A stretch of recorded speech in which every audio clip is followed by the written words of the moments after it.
been able to stay in touch somewhat, right, with your family and friends back home. What have they been telling you about what's happening back in Ukraine? Actually, there are a lot of information every day. Like you maybe heard about Kherson Dam, which happened recently, and we have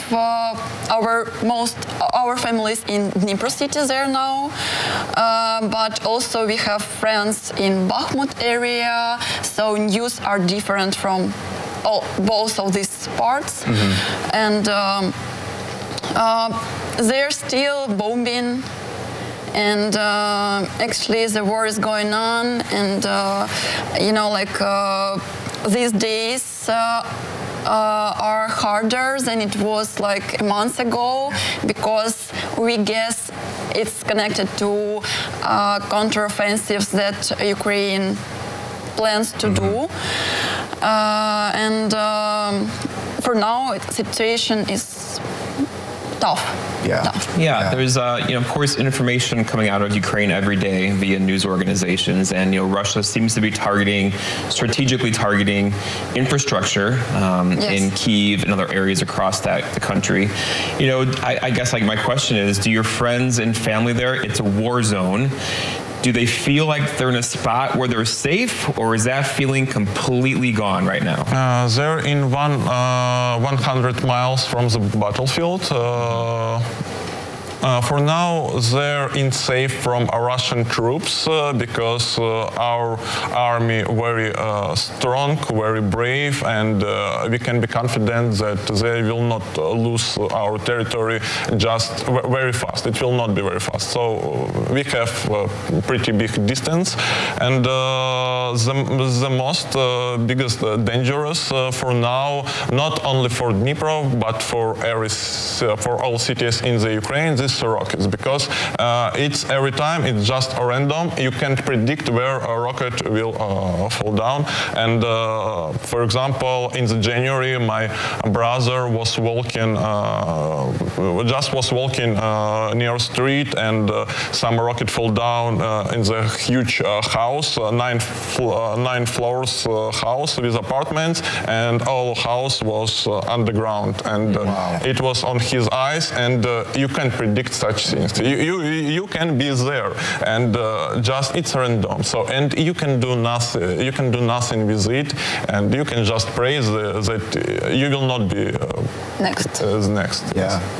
And I think a lot of times too, for us here in America, we know the war's going on. We see images, we see video on television, right? But America, we've never lived through a war. There hasn't been a war on U.S.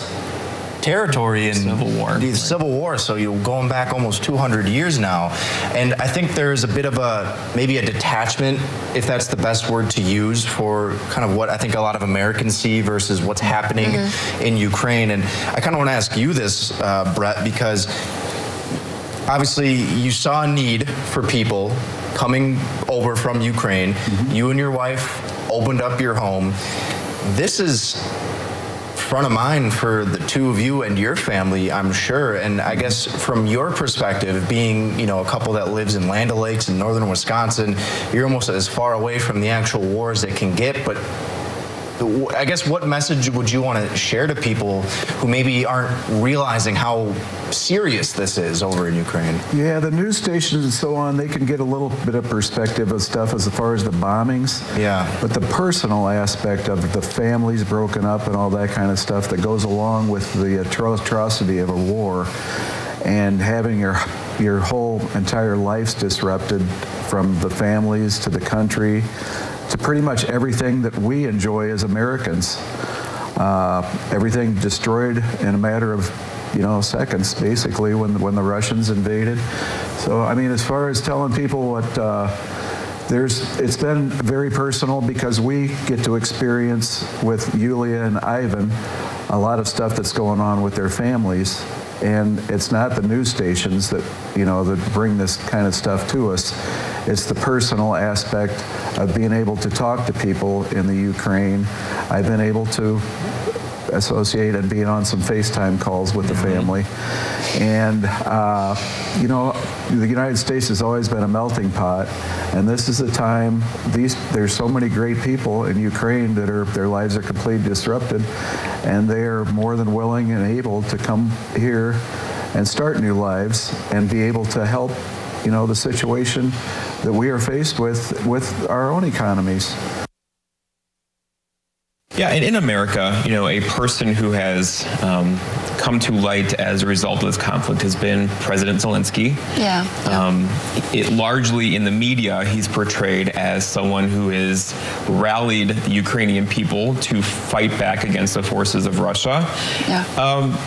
Do you see it that way? And do your friends see the same way back in Ukraine?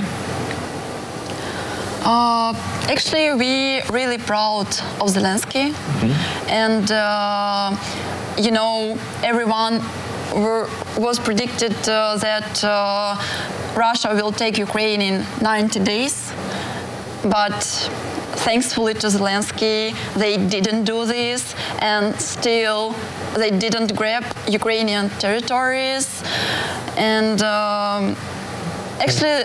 On the second day of the war,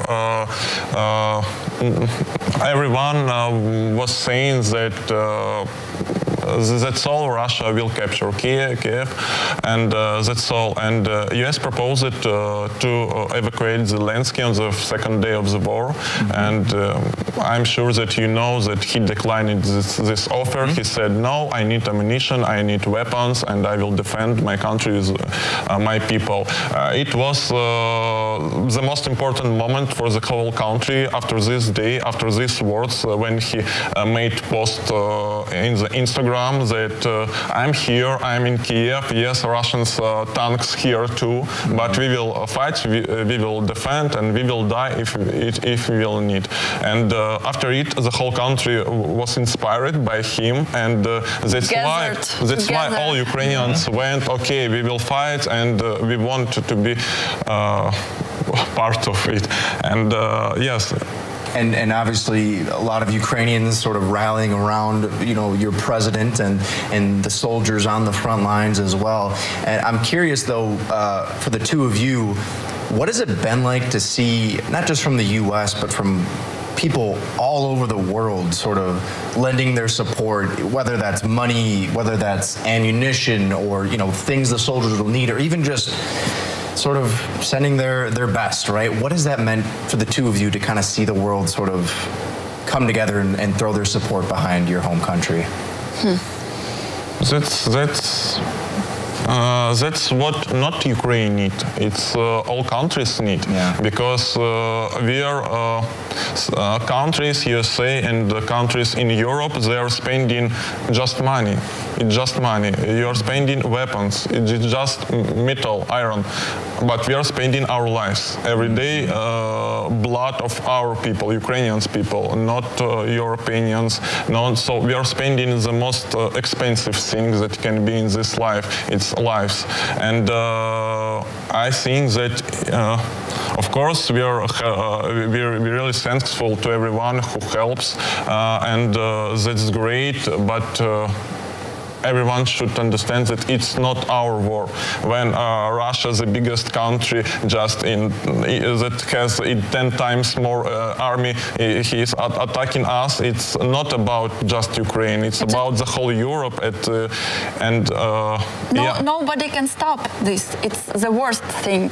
Well, I would say one person can stop this. Yes, one person can. You're right. Yes, yeah, you're right. And anyway, the most difficult thing that for now we have money, we have weapons, but Europe or USA or other countries will not send their people to us. And our Ukrainians, one Ukrainian should kill 10 Russians to win this war. So, and to change this proportion, we need more people, but we will not get them.